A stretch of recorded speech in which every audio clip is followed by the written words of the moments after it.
नमस्कार, मैं शिवसैनी mirror post के यूट्यूब चैनल पर आपका स्वागत है।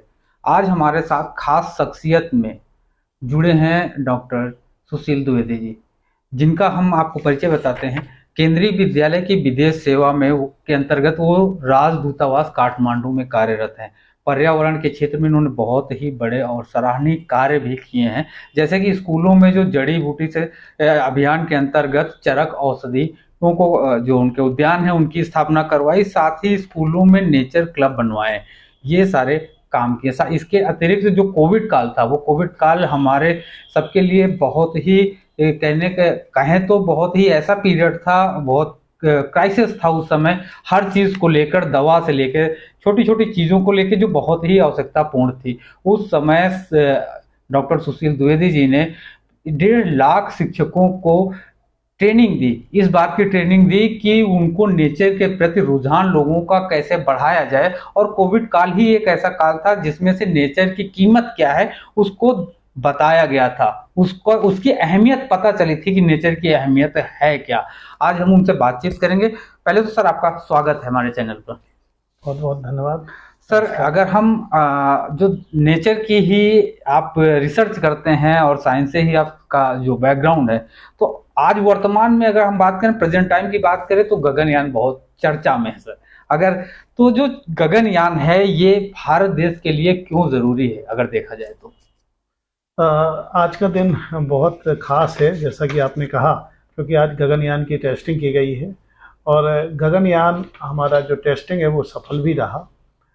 जैसा कि आपने प्रश्न किया कि हमारे देश के लिए गगनयान क्यों महत्वपूर्ण है। भाई, हमारे देश में और भी मुद्दे हैं, तो क्या हम उसमें अपने पैसे, देश के संसाधनों को नहीं लगा सकते क्या?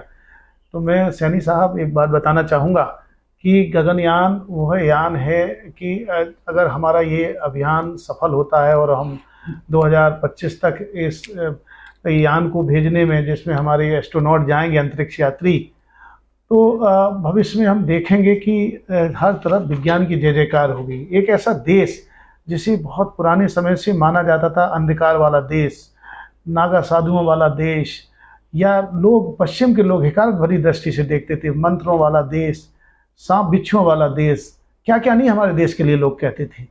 और हम आज उनको अपने ज्ञान कौशल से ये दिखा पाएंगे कि देखिए इस देश की जड़ें कितनी गहरी हैं, इस देश का विज्ञान कितना उन्नत है, कि जिन बड़े बड़े मिशन को बड़े बड़े विकसित देश करोड़ों रुपए में खर्च करके कर पा रहे हैं, उसके बहुत छोटे से अंश में, जितने में एक बॉलीवुड की फिल्म बनती है, उतने में हम अपने चंद्रयान मिशन को कामयाब होते हुए देख रहे, उतने में हम मार्स मिशन को कामयाब होते देख रहे, या हम आदित्य L1 को भेज पा रहे, या वर्तमान में हम टेस्टिंग कर रहे हों, इसके बाद हम रियलिटी में गगनयान को भेजने में सक्षम होंगे। तो ये जो हमारी युवा पीढ़ी देख रही है, आज हम दुनिया के एक ऐसे देश हैं जिसमें युवाओं की जनसंख्या सबसे ज़्यादा है। सर, यहाँ पे एक सवाल है। आपने कहा कि पश्चिम के देश जो हमको हे दृष्टि से देखते हैं, यहाँ पे अगर जो अपने जो पुरातन काल और संस्कृत को देखा जाए, तो वहाँ पे वो लोग क्वेश्चन करते हैं कि जो पश्चिम के देश हैं, वो हमारी ही संस्कृति को चुरा के हमें ही ठेंगा दिखा के गलत तरीके से हमको बताया जाता है और हमको नीचा दिखाया जाता है। इससे कितना ताल्लुक रखते हैं? देखिए, हर जगह के हर चीज के दो पहलू होते हैं। वो अपनी संस्कृति को हमारे ऊपर दिखाना चाहते हैं और उन्हें ये बात, अब खैर चीज़ें बदली हैं, अब दृष्टिकोण बदला है, लेकिन अगर हम 20 साल या 30 साल पहले की बात करें तो ये बात नहीं थी। हम जो काम करते थे, मिसाल के रूप में हम एक दातून करते थे, आप और मैंने बचपन में दातून की है, अभी भी करते हैं, नीम की या गिलोय की या फिर अमरूद की या आंवले की या बबूल की। तो उस समय हमें लोगों को कहा जाता था, उस समय का मैं एक आपको वाकया शेयर करूं, मल्टीनेशनल कंपनियां आई और उनका, अरे वाह, इंडियन तो पेड़ को चबाते हैं। और आज देखिए उस ज्ञान की कीमत देखिए, हम लोगों का औषधि ज्ञान इतना परिपक्व था, इतना अच्छे से सुविकसित था कि आज उस ज्ञान को वो चुरा के उस ज्ञान को दूसरे रूप में देखिए प्रस्तुत कर रहे हैं।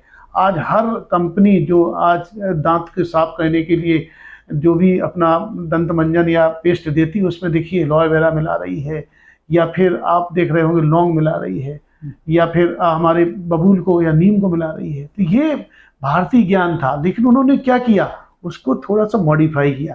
आप अगर विदेश में जाएं तो वहाँ पर सुपर मॉल में जाएंगे तो वहाँ पर एक एक दो दो डॉलर में दातून बिकती हुई मिलेंगी आपको अमेरिका के मार्केट में या दुनिया के अलग अलग पश्चिम देशों में। तो ये हमारे यहाँ देखिए, ये प्रकृति प्रदत्त हम लोग बचपन से ही सिखाया जाता था कि हम लोग दातून करके, क्योंकि दातून यानी अगर कहा जाए तो ये है कि हम पश्चिम दृष्टिकोण की तरफ अपना दृष्टिकोण रख रहे हैं और पश्चिम वाले हमारी तरफ आकर्षित हो रहे हैं। देखिए जैसे वर्तमान दौर चल रहा है, देखिए अभी बहुत सारी परेशानियां हमारे समाज में हैं, जैसे चिकनगुनिया, डेंगू। तो लोग क्या करते हैं, ये इम्यूनिटी वीक है, ये दिए और तूफान की लड़ाई है। मतलब आपका दिया कमजोर हुआ तूफान से तो आप बीमार हो गए।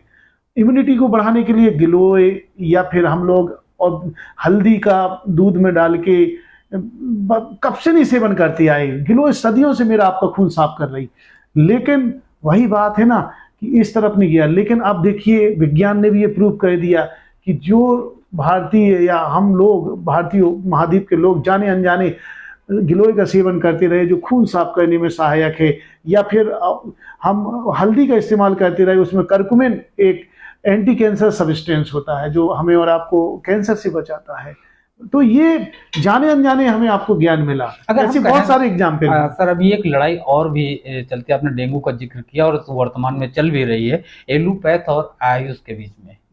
इनके बीच में एक लड़ाई हमेशा से टकराव रहा है कि ये उनको नीचा दिखाना चाहते हैं, वो उनको नीचा दिखाना चाहते हैं। लेकिन अगर वर्तमान में कहें कि जैसे कि डेंगू में जो बकरी का दूध है, पपीते के पत्ते का रस है, पपीते के पत्ते हैं, उनको खाने से प्लेटलेट्स बढ़ती हैं, ये सारी चीजें होती हैं। तो वहीं पे एलोपैथ इसको नहीं मानता है। आप इसको इन दोनों के बीच का जो टकराव, इसको किस नजरिए से देखते हैं? देखिए दोनों पैथी अलग अलग हैं। हम और आप लोगों को आयुर्वेद से सब अधिकतर चीजें ऐसी मिलती हैं जिनका मूल्य बहुत कम होता है, लेकिन उनके औषधीय गुण बहुत ज्यादा होते हैं। बकरी के संदर्भ में कहूँ तो मेरा बचपन गांव में बीता। मैंने खुद बकरी के दूध का इस्तेमाल किया। बहुत ही सुपाच्य होता है, बड़ा ही अच्छे से डाइजेस्ट हो जाता है, और सबसे बड़ी बात इम्यूनिटी भी बढ़ती है इससे। पपीते का रस या गिलोय का सेवन करने से, पत्तों का, अगर हम पपीते के पत्तों का रस को पिए या गिलोय की छाल को हम पिए अगर लिक्विड को, तो उससे इम्यूनिटी बढ़ती है, इम्यूनो मॉड्यूलेटर होती है, इम्यून बूस्टर होती है। जब इम्यूनिटी अच्छी होगी तो जाहिर सी बात है हम बीमारी से लड़ पाएंगे, हमारी प्लेटलेट्स जो डिक्रीज हो रही हैं वो बन जाएंगी। तो ये है। लेकिन फिर भी मैं आपके यूट्यूब चैनल के माध्यम से एक गुजारिश करूँगा, अपने जो भी आयुष सिस्टम के हमारे वैज्ञानिक हैं, ऋषि मुनि हैं, जो लोग इस पे काम कर रहे हैं, कि चूंकि वर्तमान दौर में हर चीज का एक वैज्ञानिक साक्ष्य माना जाता है, प्रामाणिकता जरूरी है, प्रामाणिकता मानी जाती है, उसको करना भी चाहिए क्योंकि उसके लिए अलग अलग इंटरनेशनल जर्नल हैं। तो ये जो काम, ये बात सच है कि ये इस पे काम होता है और ये कारगर होता है, लेकिन इसकी प्रामाणिकता नहीं है। हमको अपनी प्रामाणिकता साबित करवानी चाहिए विश्व स्तर पर। दूसरी बात ये भी होती है, एक प्लेसेबो इफेक्ट भी होता है। बड़ी श्रद्धा है हमारी किसी चीज के प्रति, स्वीकारिकता है हमारी किसी चीज के प्रति। तो कहते ना कि अगर आपने पत्थर को भी भगवान मान लिया और आपके मन में वो भावना है तो वो काम कर जाता है। तो हाँ, हम तो ये कहेंगे कि भाई उन केमिकल का बाकायदा हम बायो प्रोस्पेक्शन करें और उसके बाद लोगों के सामने लाएं उसके औषधि गुणों को। तो आज नहीं तो कल ये दुनिया हमारे इस ज्ञान को हमारे कदमों में होगी। और बिल्कुल बिल्कुल। और मैं तो, आप तो शायद जानते भी हैं मुझे, मैं तो प्रकृति से विज्ञान पढ़ाता हूँ। बड़े बड़े फिजिक्स, केमिस्ट्री और बायोलॉजी की जो घटनाएं मैं चुटकियों में प्रकृति से, नेचर से हर समस्या को खोज के उसका इलाज ढूंढता हूं। कुछ उदाहरण के तौर पे आम लोगों को बताएंगे कि जैसे सरल भाषा में उनको समझ आ सके, जो बच्चे भी देखेंगे, जो स्टूडेंट्स भी देखेंगे, उनको भी लगेगा कि नहीं वाकई में ऐसा होता है। बिल्कुल। देखिए हम और आप लोग बचपन से जानते आए, पढ़ते आए कि भाई बुलेट ट्रेन का आविष्कार जापान में हुआ, और हमारे प्रधानमंत्री जी ने भी भारत में बुलेट ट्रेन चलाने की परिकल्पना की है और जल्दी ही साकार होने वाली है। उस पर काम लगभग हो गया है। तो ये बुलेट ट्रेन जब खोजी गई जापान में, इसे शिनकानसेन बुलेट ट्रेन कहा गया। तो आगे की तरफ ये ब्लंट थी पहले। तो जो इस पूरे प्रोजेक्ट के देख रहे थे, उनका नाम मिस्टर इजी नकात्सु था। वो बर्ड वॉचर थी, वो चिड़ियों को देखते रहते थे, नेचर में वो वॉक करके देखते थे। और ये प्रोजेक्ट सफल नहीं हो रहा था क्योंकि वो बुलेट ट्रेन आप जानते हैं लगभग 300 किलोमीटर से ज़्यादा रफ्तार से चलती है, आवाज़ करती है, टनल से गुजरती है तो सोनिक बूम पैदा होती है, टनल डैमेज हो जाती। बड़ा हॉरिफाइंग एक्सपीरियंस होता था। सफल नहीं हो रहा था ये प्रोजेक्ट, लोग सफल नहीं करना चाहते थे, टनल डैमेज हो जा रही थी।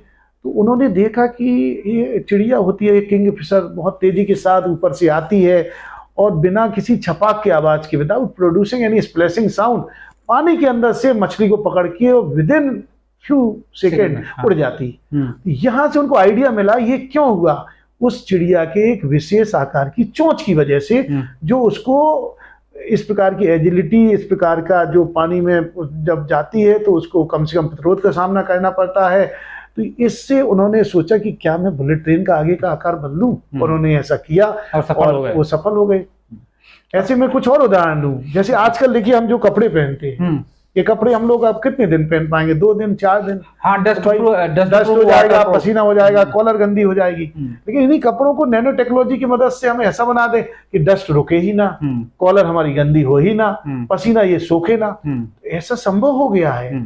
और ये ऐसा, कमल के पत्ते आपने सुने होंगे, कमल के ऊपर जब पानी गिरता है तो नहीं रुक पाता, क्योंकि उसमें सुप्रा हाइड्रोफोबिसिटी का गुण होता है। मतलब उसमें जो पत्ते की स्ट्रक्चर होती है उसमें छोटे छोटे छोटे नैनो पार्टिकल होते हैं, और ऐसी स्ट्रक्चर होती है कि पानी को रुकने ही नहीं देती। ऐसे ही मोर को देखा होगा, पेवोक्रिस्टेटस जो कि नेशनल बर्ड है, उसके पंख पर पानी नहीं रुकता।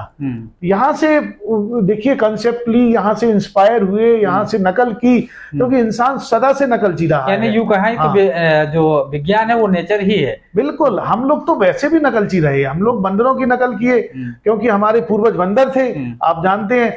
तो बंदरों को हमने मिमिक की, आपने वो कहानी सुनी भी होगी कि एक व्यापारी अपना टोपियों को लेके जा रहा था, थक गया, तो थकने पर पेड़ के नीचे जैसी सोया तो सारे बंदर आए और उसकी टोपी निकाल के पहन लिए, क्योंकि व्यापारी वो टोपी पहने था। फिर जब वो उस जगह तो सारी टोपी लगाए, बंदर घूम रहे थे, तो उसने कहा भाई बड़ा परेशान, लेकिन उसको यहाँ से आइडिया आया कि बंदर नकलची होते हैं, तो उसने तुरंत अपनी टोपी को उतार के नीचे फेंका, तो बंदर ने नकल की, और सारी टोपियां बंदर ने भी फेंक दी, उस व्यापारी ने सारी टोपी ली और चल दी। बड़ा इंटरेस्टिंग हुआ क्या रहा। सर, दूसरा सवाल है सर कि वर्तमान में व्यक्ति, समाज और सरकार तीनों की नेचर के प्रति अगर सक्रियता में कमी देखी जा रही है लगातार, ऐसा क्यों? देखिए, ये बड़ी दुखद बात है। जिस प्रकृति से मुझे और आपको इतना सब कुछ मिलता है, जिसको हम मॉनेटरी रूप से करना नहीं कर सकते, उसको कैलकुलेशन नहीं कर सकते, अरबों रुपए की संपदा मिलती, उसको बचाने के लिए हम सोच नहीं रहे। हम मतलब अजीब टाइप का विकास कर रहे हैं, बल्कि हम कहें विनाश की तरफ जा रहे हैं। यानी विकास या विनाश? विकास नहीं, ये विनाश ही है, आप समझिए। जैसे मिसाल के रूप में मैं कहूं कि मैं और आप इस धरती पर रहते हैं, तो हर साल एक अर्थ ओवरशूट डे मनाया जाता है। मतलब पूरे साल के जो संसाधन हैं वो लगभग दिसंबर 31 तक खत्म होने चाहिए, एक गणना की गई, लेकिन हम जुलाई तक ही खत्म कर दे रहे हैं। तो ये अर्थ ओवरशूट डे पहले दिसंबर से नवंबर आया, नवंबर से अक्टूबर आया, अक्टूबर से शिफ्ट होते होते अब जुलाई तक आ गया। मतलब स्थिति ऐसी हो गई कि हम इतनी तेजी के साथ संसाधनों का दोहन कर रहे कि अगली साल के संसाधनों को इसी साल फिर खर्च करने दे रहे। हम आने वाली पीढ़ी के लिए तो कुछ छोड़ के ही नहीं जा रहे। मतलब हम इतने लालची हो गए। हमको लालच को समझना पड़ेगा। एक होती हमारी जरूरत, एक होता लालच। मुझे महात्मा गांधी जी याद आ रहे हैं। महात्मा गांधी जी सदैव कहते थे कि इस धरती के पास हम इंसानों की जरूरतों को पूरा करने के लिए सब कुछ है, लेकिन मेरा आपका लालच पूरा नहीं कर सकती है धरती। इस धरती के पास सब कुछ है, मेरी जरूरतों को पूरा कर रही है, लेकिन लालच एक अलग चीज होती कि मैं कितना से कितना प्रकृति कई पीढ़ियों के बराबर दोहन करूं, तो आने वाली पीढ़ी के लिए हम क्या दे जाएंगे? कुछ नहीं। और जब ये नेचर ही नहीं रहेगा तो फिर हम अपने जीवन की क्या कल्पना कर सकते हैं? चंद्रमा पर चले जाएंगे। अब तुम चंद्रमा की तरफ जा रहे हैं, तो वही तो है। लेकिन वहां पर भी चंद्रमा पर या हम अंतरिक्ष में जाने की जो होड़ लगी हुई है, ये भी एक प्रकार का यही परिणाम है कि जो 8 अरब से ज्यादा पॉपुलेशन आज धरती पर रह रही और इनके पास प्राकृतिक संसाधन तो सीमित हैं। तो अब इसके लिए हम दूसरे ग्रहों के इतने महंगे मिशन पे जाएं, वहां की अलग दिक्कतें होंगी, अलग दुश्वारियां होंगी, और कब जा पाएंगे, कब वहां पे इंसानी बस्तियां बसेंगी, ये तो लोग जा पाएंगे, कितने लोग जाएंगे? पूरी पृथ्वी तो शिफ्ट नहीं हो जाएगी। लेकिन इस धरती पर तो बड़े आराम से जीवन चल रहा था। धरती तो हमको सब कुछ दे रही है, और वो भी बिना कुछ मांगे हुए, लेकिन हम ही उसको नुकसान पहुंचा रहे ना। हम सही बताएं तो आज मेरे ये शब्द याद रखिए, हम लोग इन्वायरमेंटल इमरजेंसी में हैं, एक प्रकार की आपातकालीन अवस्था में गुजर रही। और मेरे ये शब्द आप याद रखिए, अगले 5-6 साल बाद इंसानों को इतने जबरदस्त थपेड़े सहने पड़ेंगे, चाहे वो गर्म हवाओं के रूप में हो सकते, लू के रूप में, या अप्रत्याशित वर्षा के रूप में, या बाढ़ के रूप में, या भूकंप के रूप में, या सुनामी के रूप में, या नई नई जूनोटिक डिजीज जो कि आजकल चारों तरफ मानवता को परेशान किए होंगे। चाहे आपने अलग अलग बीमारियों के नाम सुने हैं, ये सब कुछ नहीं है, ये सब इंसानी जो लालच का परिणाम है। हम लोगों ने प्रकृति को तहस नहस कर दिया है। अपने हम कहाँ के ठेकेदार हैं कि हम अपने अनुसार प्रकृति को चलाएं। ये प्रकृति मेरी भी है, ये प्रकृति शेर की भी है, चीते की भी है, ये जिराफ की भी है, ये चूहे की भी है, बिल्ली के भी है। सबको एक साथ रहना है, ताना बाना है, एक फूड चेन है, और इसके सब हम लोग अंग हैं। लेकिन हमने कहीं ना कहीं से अपने आप को चौधरी समझ लिया कि ये तो मेरे अनुसार पृथ्वी चलेगी। वर्तमान में अगर हम देखें, जो महाशक्ति बनने की होड़ में एक जेनेटिक वार यानी कि वायरस वार की तरफ भी बढ़ रहे हैं धीरे धीरे, और हमें लग रहा है कि हो सकता है कि नेक्स्ट जो वर्ल्ड वार होगा भविष्य में, तो वो ये वायरस से ही संबंधित होगा। क्या है इस पे बहुत सारी हॉलीवुड मूवी भी बनाई जा चुकी हैं, और आप हम लोग कार्टून के माध्यम से भी तमाम चीज़ें पढ़ रहे हैं, जान रहे हैं। तो ये इंसान ही है जो भटक गया है रास्ते से। जिस विज्ञान का प्रयोग मानवता के हित में करना चाहिए, भारत की रगों रगों में कहते हैं ना, वसुधैव कुटुंबकम की भावना भरी हुई है। हम लोग दुनिया को देने वाले देश रहे। भारत ने तो बहुत कुछ दुनिया को दिया, लेकिन दुनिया के और देशों में होड़ लगी हुई है कि हम कितने बायोलॉजिकल वेपन बना लें, कैसे हम सामूहिक नरसंहार के अस्त्र बना लें, अपनी प्रयोगशालाओं में हम कैसे खतरनाक से खतरनाक वायरस, बैक्टीरिया या पैथोजन तैयार कर लें। चाहे वो एंथ्रेक्स के रूप में हो सकता है, चाहे वो फूड पॉइजनिंग या बोटुलिनम बैक्टीरिया के रूप में हो सकता है, चाहे न्यू कोविड-19 के ऊपर अभी भी बातें चल रही हैं तमाम। हाँ, अभी हाल ही में तो भी और चर्चा आई थी कि एक कोई एक्स करके वायरस आ रहा है कि जो ऐसी जो महामारी आई थी कोविड, इससे 7 गुना ज्यादा खतरनाक होगी, मौतें भी 7 गुना ज्यादा होंगी। इसमें बहस चली। वायरस क्या होता है कि वायरस में बहुत सारे म्यूटेशन होते रहते हैं, बदलाव होते रहते हैं। तो ये जो विशेषकर आरएनए जो जिनमें जीनोम होता है, उनमें ज़्यादा चांस रहते हैं। जैसे कोरोना वायरस में आरएनए जीनोम था, तो उनमें बहुत तेज़ी के साथ परिवर्तन म्यूटेट होते रहते, और म्यूटेट होते होते उनकी जो पैथोजेनिसिटी है एकदम बढ़ जाती। तो अभी जो आपने जिक्र किया वायरस एक्स का भी, इसका हो सकता है भविष्य में नाम दें एक्स मींस अननोन, मतलब इसका भी नॉमेनक्लेचर भी भविष्य में देखने को मिलेगा। तो ऐसी बहुत सारी परेशानियां हम मानवता को प्रभावित करने वाली हैं। उसके पीछे एक छोटा सा कारण मैं आपको बताऊं कि हम इंसानों ने अपनी जरूरतों के अनुसार जंगलों को खत्म कर दिया, इंसानी बस्तियां बसा दी। अब जो घरौंदा जंगली जानवरों का था, वाइल्ड एनिमल का था, हम लोग वहां पहुंच गए। अब ज्यादा से ज्यादा हम करीब होते जा रहे हैं वाइल्ड एनिमल के। तो बहुत सारे वायरस, बैक्टीरिया जो वाइल्ड एनिमल के ऊपर होस्ट के रूप में रहते थे, उसको तो नुकसान नहीं पहुंचाते थे। जैसे कोरोना के बारे में कहा जाता है कि ये बैट के ऊपर रहता था, बट बैट को नुकसान नहीं पहुंचाया।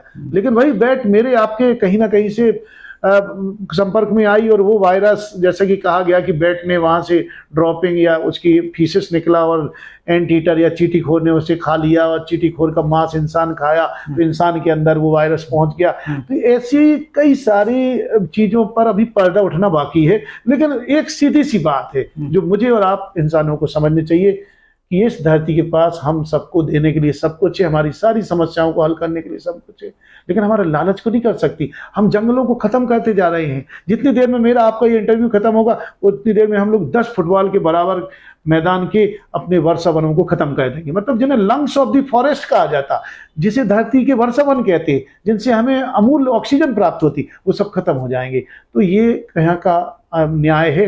ये तो अन्याय है, और ये कहीं ना कहीं से हमें विनाश के रास्ते ले जा रहा है। अब अगर हम बात करें जो नदियों की, भारत में नदियों को साफ करने की बहुत सारी परियोजनाएं चली, लेकिन पूर्ण रूप से वो हमेशा असफल ही रही हैं, सफल नहीं हुए। आपको क्या लगता है? देखिए, मुझे बहुत दुख होता सदैव नदियों को देख के, अपने देश की नदियों को, क्योंकि हम लोग 2 प्रकार का चरित्र अपनाते हैं। आप और हम लोग बचपन से अपने ऊपर भी देखें, पैराडॉक्सियल बिहेवियर। एक तरफ हम नदियों की पूजा करते, माँ मानते हैं, अभी छठ पूजा आएगी, नदियों में स्नान करेंगे, पूजा करेंगे, उगते सूरज की पूजा करेंगे, हमारी संस्कृति से जुड़ी हुई हैं नदियाँ, सूर्य, चंद्रमा, पेड़ पौधे। और दूसरी तरफ हम ऐसे काम करते कि जो भी कूड़ा कबाड़ निकलता है, या पूजा के बाद की जो सामग्री निकलती है हम नदियों में फेंक देते। ये इसके बारे में हमें सोचना पड़ेगा, क्योंकि नदियां अभी से नहीं सदियों से जीवन देती आई हैं। बड़े बड़े शहरों की कल्पना बहुत पहले सिंधु घाटी सभ्यता की बात करिए या जो भी सभ्यताएं विकसित हुई बड़ी बड़ी नदियों के किनारे हुई, क्योंकि नदियों के किनारे बहुत सारी नेचर रिसोर्सेज प्राकृतिक संसाधन हम इंसानों को मिलते रहे। और अगर हम अपनी नदियों को खत्म कर देंगे तो फिर हम भविष्य में अपने जीवन ये तो व्यक्ति विशेष की बात हो गई। सरकार परियोजना लेके आती है, करोड़ों रुपए खर्च करती है, लेकिन वो उनका इम्प्लीमेंट नहीं होता है। देखिए, सरकार से तो हम नहीं सोच सकते ना इन सब चीजों की। कोई भी समस्या को हल करने हैं तो जागरूकता के स्तर इस हद तक बढ़ा दे कि लोग ही सजग हो जाएं। सरकारों की तरफ हम नहीं देख सकते, क्योंकि सरकार तो हम और आप लोग बनाते हैं ना। तो ये तो सरकारों का वैसे काम तब तक नहीं सफल हो सकता जब तक कि हर व्यक्ति सेंसिटाइज नहीं होगा। हम और आप लोग देखते तो बहुत सारी चीजें हैं, लेकिन सैनी जी बहुत दुख के साथ कहना है वो चीज दुखती नहीं है। जिस दिन हर इंसान को ये दुखने लगेगा ना, इस नदियों से तो मुझे और आपको जीवन मिल रहा है, इन नदियों को विषाक्त करते जा रहे हैं। वर्तमान में अगर हम देखें, जो इजराइल और फिलिस्तीन का युद्ध भी अगर हम देख लें, अगर ये आउट ऑफ द वे चर्चा जा रही है, लेकिन फिर भी हम जिक्र जब आया है तो देख ही ले मानवता का। वहां पे बच्चे भी मारे जा रहे हैं, महिलाएं भी मारे जा रहे हैं, दोनों तरफ मारे जा रहे हैं। लेकिन क्या जो विश्व के मानवाधिकार आयोग है, विश्व के जो बड़े ऐसे आयोग हैं, उनको उनकी भूमिका नगण्य है, सिर्फ नाम मात्र के? क्यों? देखिए, ये एक प्रकार का अपना अपना वर्चस्व को स्थापित करने की जंग हो रही है। दुनिया पूरी तरह से दो भागों में बढ़ चुकी है, आपको भी पता है। एक धड़ा किन्हीं देशों का है, दूसरा धड़ा किन्हीं देशों का है। मैं उस पर ज्यादा चर्चा नहीं करने जा रहा हूं, लेकिन मानवता तो दोनों ही पक्षों में है। तो ये सोचना पड़ेगा कि हम मार किसको रहे हैं। बिल्कुल सही, मार तो हम इंसान को रहे ना। और अगर जिस विज्ञान का उपयोग हम हित कल्याण में कर सकते थे, सृजनशीलता में कर सकते थे, जिस विज्ञान का हम सृजनोत्सव मना सकते थे, उससे हम विनाश का उत्सव मना रहे हैं। हजारों लोग रोज मारे जा रहे हैं गजा में, या फिर इजराइल के अंदर जो भी घटनाएं हुई, मौतें संख्या मात्र होती चली जा रही हैं कि भाई 500 लोग मर गए, 600 लोग मर गए। ऐसा लग रहा है केवल गणित के अंक हैं, मौतें नहीं, इंसान की मौत नहीं हो रही, किसी को तकलीफ हो ही नहीं रही। देखिए ना, इंसान की एम्पैथी खत्म हो गई। देखिए, इंसान और फिजिकल थिंग में यही अंतर होता है कि हम लोग संवेदनशील होते हैं, हम लोगों के अंदर पीड़ा होती है अगर कोई भी चीज ऐसी घटित होती है। और जब हमारे अंदर से वो कहते हैं ना संवेदनशीलता खत्म हो जाएगी, तो फिर ऐसा इंसान नहीं रह जा सकता है। और ऐसे विज्ञान का क्या महत्व है? जिस विज्ञान से हम अच्छे काम कर सकते हैं, उस विज्ञान का उपयोग हम ऐसे कामों में कर रहे हैं जो मानवता को एक प्रकार से विनाश की तरफ ले जा रही है। मैं तो बहुत दुखी हूँ इस चीज़ से, और मैं कहीं से भी इस प्रकार के कामों को सपोर्ट भी नहीं कर सकता। बहुत बहुत धन्यवाद सर, समय देने के लिए आपको। बहुत बहुत आभार आपका। और आप स्वस्थ रहें सभी लोग जो इस YouTube चैनल को देखते हैं। सैनी जी के YouTube चैनल को लाइक करें, सब्सक्राइब करें, और जो अच्छे काम हैं लोगों के बीच में लाएं। मानवता की रक्षा के लिए आप आगे आएं। प्रकृति को बचाएंगे तो प्रकृति हमें भी बचाने के लिए सब कुछ देगी, इसी आशा के साथ।